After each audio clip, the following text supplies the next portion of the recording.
Recently, Prince Harry and Meghan have once again sparked controversy over getting involved in politics. This time, the storm originated in Australia. Australia has become the first country in the world to impose a nationwide age restriction on social media, explicitly requiring 10 major platforms, including YouTube, TikTok, Snapchat, and Instagram, to ban users under 16 from opening accounts. As soon as the news broke, Harry and Meghan spoke out in strong support, praising the Australian government's bold decision and urging other countries to follow suit. However, their high-profile endorsement quickly triggered backlash in Australia, Europe, and the United States, with many members of the public and commentators bluntly telling them to stay out of national politics. The Australian Labor government, under Prime Minister Anthony Albanese, has introduced a national social media age limit order, marking the world's first country-level mandatory age restriction.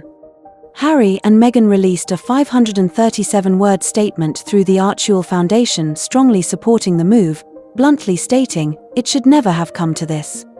They argued that tech giants lack accountability for the harm caused to minors, that the ban gives children back precious time in their childhood, and that social media is built on broken design and exploitative business models.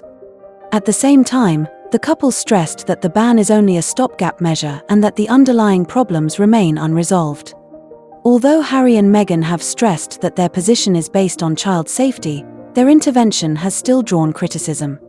Chris Snowdon, a researcher at the Institute of Economic Affairs in the UK, pointed out that social media is a double-edged sword, and an outright ban is not the best solution. He added that Meghan herself relies on social media to build her brand, yet supports sweeping restrictions, which raises questions.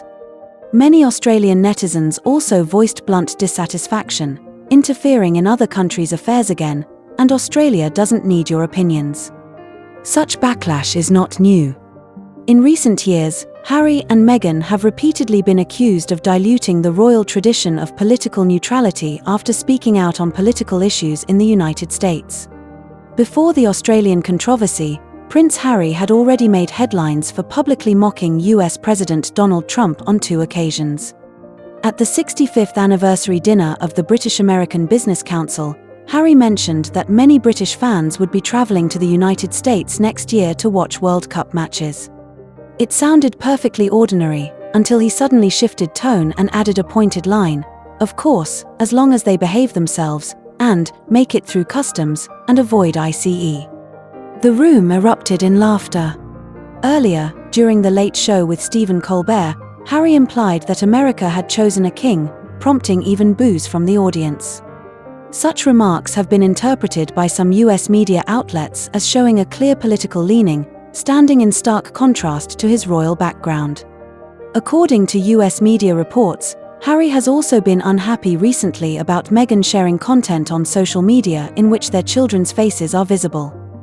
Although Meghan has often tried to protect Archie and Lilibet's privacy by showing only their backs or partially obscuring them, videos she posted around Halloween and Thanksgiving still revealed more details about the children, sparking widespread discussion.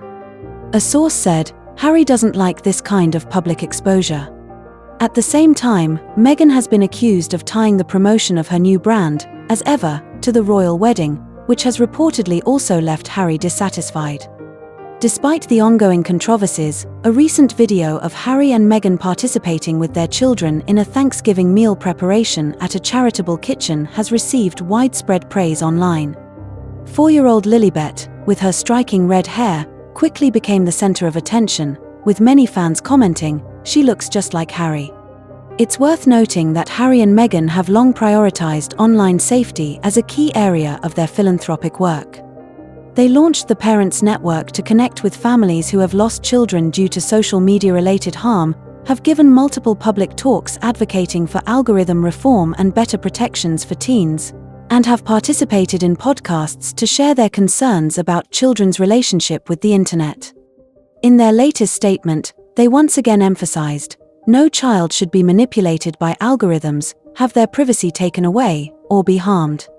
From US politics and Australian policies to British royal traditions, Harry and Meghan now occupy a position somewhere between former royal members, celebrities, and philanthropists, meaning any public stance they take is easily magnified. Should they continue engaging in public issues, or maintain a distance? This remains a hot topic of debate. What do you think of Harry and Meghan's latest high-profile statement? Do you support Australia's social media age restriction policy? Feel free to share your thoughts in the comments below.